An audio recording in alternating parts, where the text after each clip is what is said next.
Hi, I'm Maria and this is my channel, Tea Books Magic, and today I am here to do a reading wrap-up.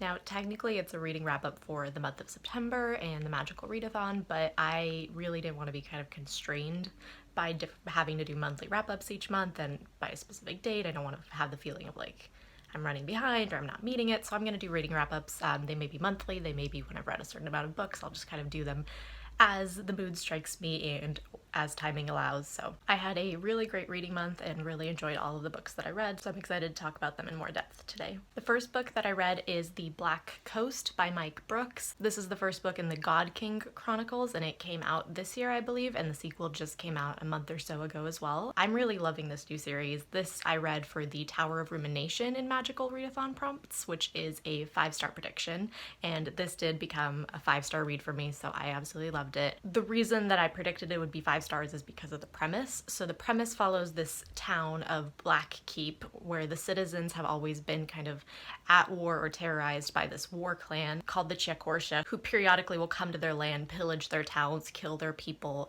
and kind of just are considered raiders on the town and a big problem. And so the Black Keep warriors see that this Chiakorsha clan has once again arrived at their town, and they kind of run to defend themselves, only to discover that this clan is actually fleeing from their own homeland and is asking for asylum from a greater threat. So these two groups of people, so these kind of citizens of Black Keep and this clan of raiders that have always been at war, essentially then kind of have to, for various reasons, try to find a way to get along, to integrate their two groups together, and for the sake of both of their people to forge a new alliance and overcome kind of their past history. Those are kind of the two main perspectives. One of them is from the clan, the leader of that clan, called Sana, and then the other one is Damon, who is one of the lords of the Black Keep town, and it kind of focuses on how their two groups are integrating and trying really hard to find peace. But we also follow other perspectives from different locations in this fantastical world and kind of see how through their perspectives we see that there's kind of larger things at stake and larger threats coming along. The reason I really loved this is because a lot of the book mostly focuses on these two cultures that are completely at odds, that have always had different traditions, have always been threats to each other. It focuses on them trying as hard as they can and just desperately trying to find peace and to overcome their kind of prejudices and their histories with each other. I guess you could say that the main conflict of the book is really about them trying desperately to avoid conflict, which is kind of an interesting flip on a lot of other fantasy books. And I really liked that dynamic. I've always loved books that focus on cultures trying to kind of overcome differences and create a new future together. That's always fascinated me because I think that's such a complex issue with all the different kind of beliefs and things that come into that. So that's always been really interesting to me. I know that because of that, what I've heard from other people is that that can make the pacing a little bit slow. I didn't have that problem. I absolutely loved it, but that is something that I've heard mentioned specifically by Mary Beth, who I was buddy reading this with. Mary Beth from Mary Beth Dwells in Books. I will link her channel down below. Wonderful booktube friend, wonderful buddy reading partner. It's always so much fun to discuss kind of our thoughts on books together. And the interesting thing is that Mary Beth and I usually are pretty well aligned on books. We are kind of bookish twins in that way, where we tend to agree on pretty much everything. So it was really surprising to me that we actually were kind of out of alignment for once on this. I think she gave the book, if I remember, like 3 or 3.5 stars, and she enjoyed it overall. She just wasn't blown away by it, whereas, like I said, I gave it 5 stars. I really loved it. And the thing that she mentioned was just the pacing for her. If you enjoy reading about cultures kind of trying to put aside their differences and get along, or about just the intricacies, if you like kind of more political stories, I think this is one that you will really enjoy.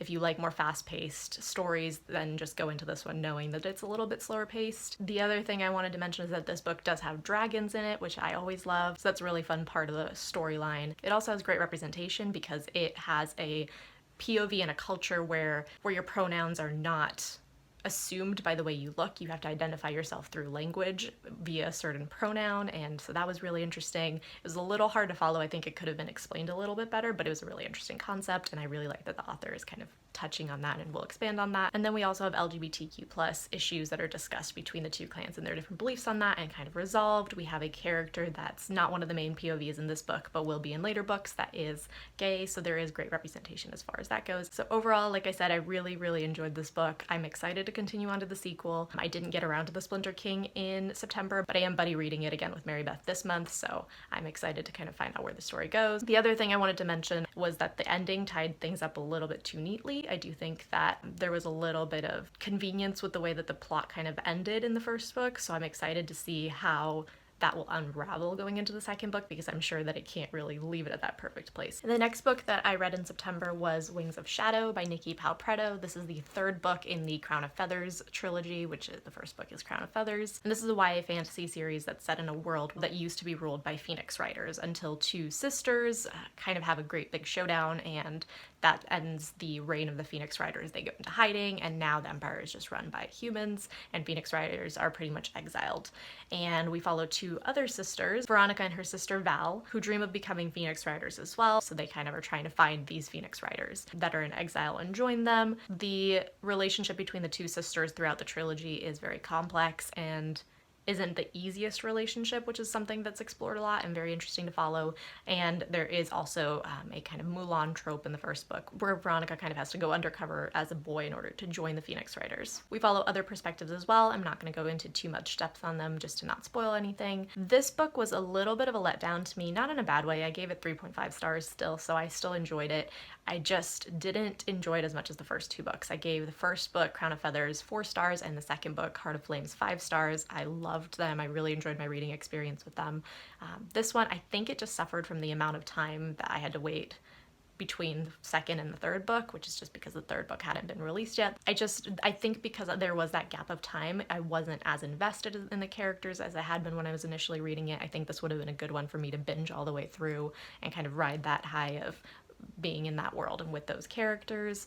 I also have just been struggling with YA fantasy a little bit lately, and I think that's partly what brought it down for me as well. I kind of wanted this book to commit a little bit more to what the villain of the story was trying to do. I felt like the villain was saying all of these fancy words, but not really showing in their actions that they meant business, and I felt like the good side kind of had that same, where neither side was really willing to actually do anything.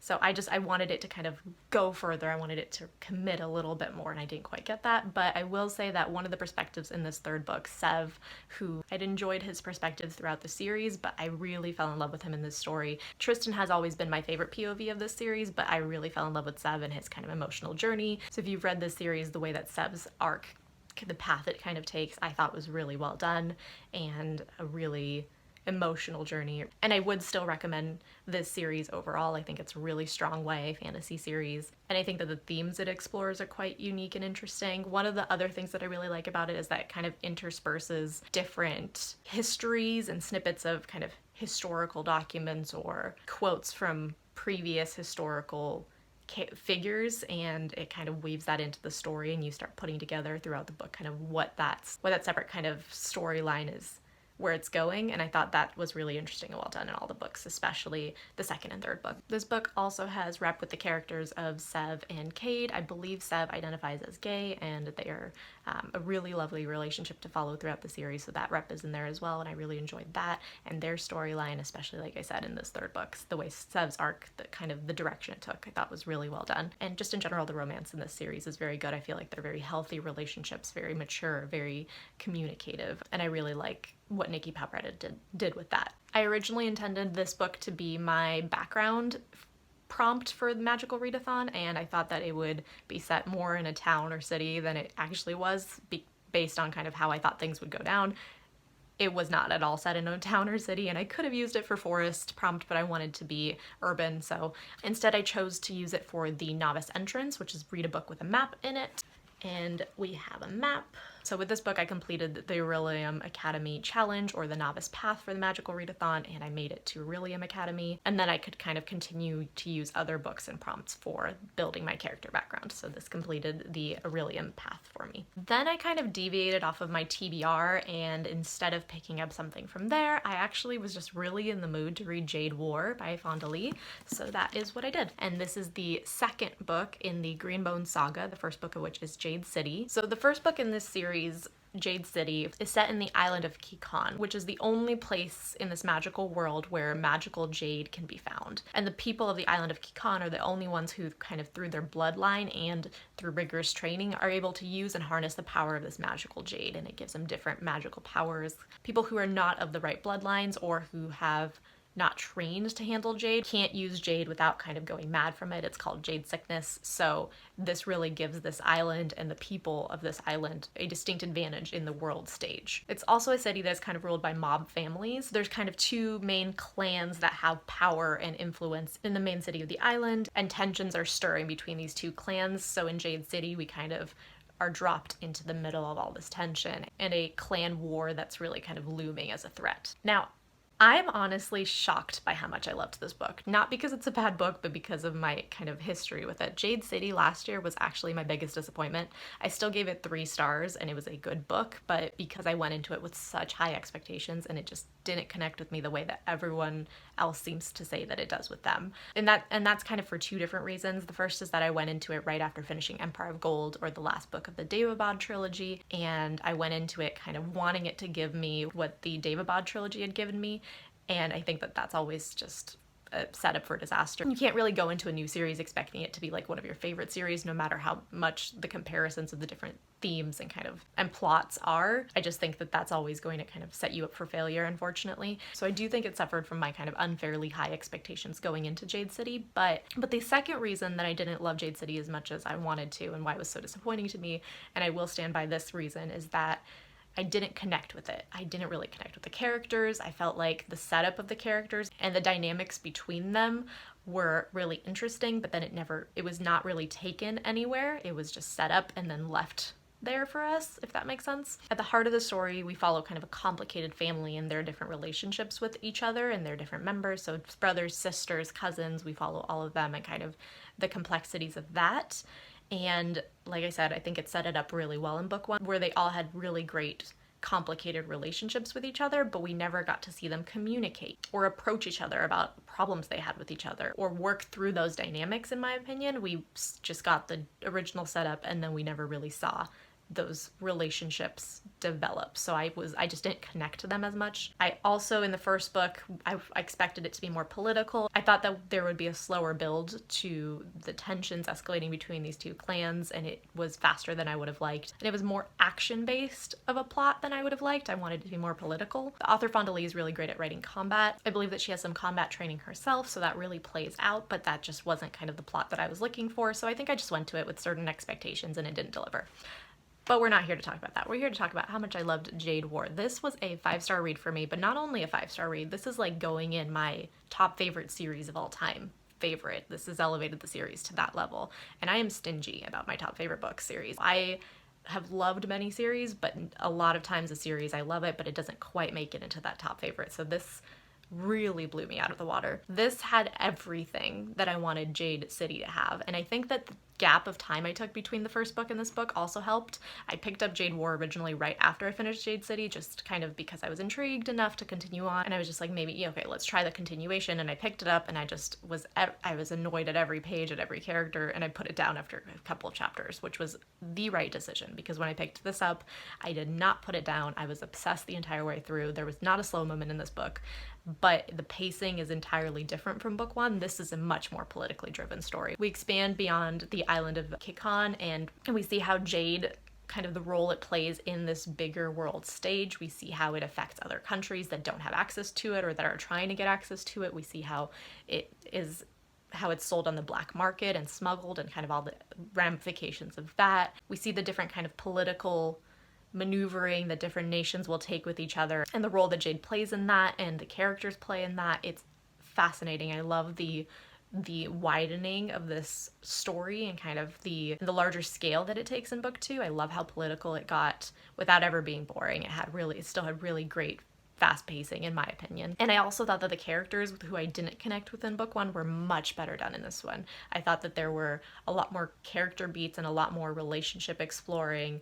I thought that we actually got to see characters work through things together and got to see character development. There are time jumps throughout this book, and I believe there will be some in the last book as well, Jade Legacy, and that kind of just lets us again see how all of these things are heating up and how the different tension, the political scene, how all of that is changing and the characters are changing, and kind of, I think that seeing it through the years and giving it that time lets us really explore the consequences and kind of intricacies of all of the different events that happened. I loved the characters, I loved the storyline, the plot, the political stage. I loved the stakes of this book. There were some brutal moments in this series, and especially in the second book, that were so emotional and so well done. I thought the emotional beats were beautifully written. And I guess the biggest thing I have to say as far as praise for this goes is that I haven't been able to stop thinking about this world or these characters for about 3 weeks since I finished this book. I have read other books since then, and I keep coming back to them. It feels like I left this world and it's a real world,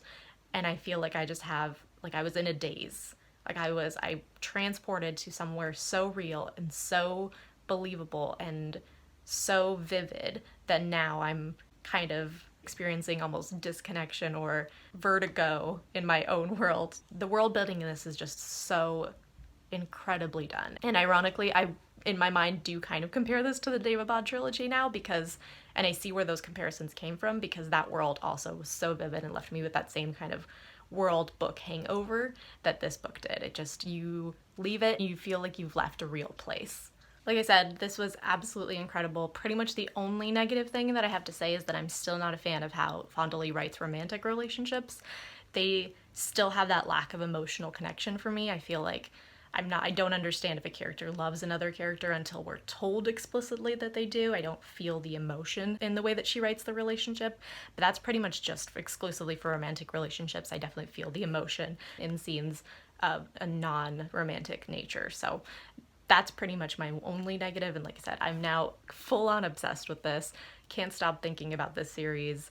Have bought special editions. I am a full-on Green Moon Saga fan, and I am really glad that I didn't give up on the series and that I gave it another shot and didn't DNF it when I thought I would last year. So, like I said, complete shock, because this is my biggest surprise of the year, and Jade City was my biggest disappointment. So who would have known, but highly, highly recommend. Most people that I know immediately love even the first book, so I think that my experience was a little bit different, but either way, I think the series is absolutely amazing and worth sticking it out for. And I cannot wait for the third book. I am honestly dying to read it now, and will be picking it up as soon as it's out in November.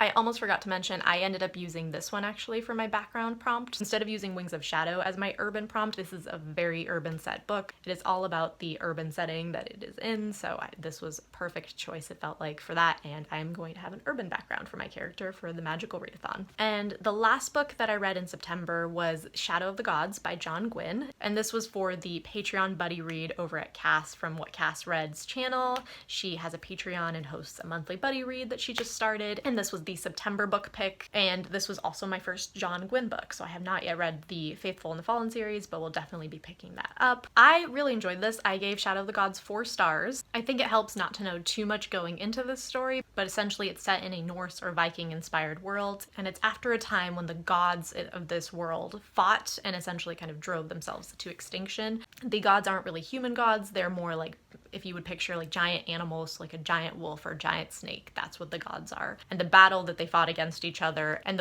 when they killed each other off really kind of had a lot of lasting effects on this land. So now humans are living there, but they're still kind of facing the different effects out of this god battle that happened. And there are also bones of these dead gods that have certain magical powers that are kind of affecting life in societies and things like that. We follow different perspectives. Again, I think it makes sense not to know too much going in, but there are 3 perspectives, which I'm told is less than John Gwynne's other books, so it's not too much to follow at all. One perspective is a family. We have the mother, the father, and their son. We have another perspective of a slave who is trying to get revenge for something that was done to his sister. And then a third perspective is of a female warrior who's trying to kind of gain a reputation and make herself known in battle. And they all kind of have their own goals and separate paths to follow. The pacing of this book is quite slow. That was one of the things that was a little harder for me. It's pretty slow pacing throughout most of the book. All three POVs feel very disjointed. You don't really see how they're going to connect or what their different storylines, what kind of meaning they have for the other storylines. There is that disconnection. It does pick up at the end. The ending is very fast paced. There are a lot of really great reveals at the ending that are very different, but it does take a lot of the book to build up to that. I also struggled with John Gwyn's writing a little bit. He is very description heavy. You will know pretty much what everyone is wearing, what every warrior is carrying, what weapons they have, what armor they're wearing. It's not even just descriptions of a place or like a setting. It's really descriptions of clothing, food, equipment, weapons, and I am not a visual reader. I don't picture things in my mind, so I just felt my eyes like glazing over every time we had to read another paragraph of description. I didn't care what they were wearing, so that was hard for me. And he also writes a lot of battle scenes. Some of the battles I liked more than others. Some were much more visual for me and easier to picture and had more stakes to them. Some battles were just kind of gory, and I also glazed over a little bit with them. So I know he's kind of praised for his battle writing style. I don't really share that opinion yet. For me, I've preferred other battle writing styles, but I'm excited to see if that opinion changes as I go on with John Gwyn. One thing that I really loved about this book was the characters. I connected with pretty much all of them pretty instantly, although I will say that I definitely had a favorite, and John Gwyn tore my heart out, as I have heard he does, and I'm still not over it, and I have not forgiven him.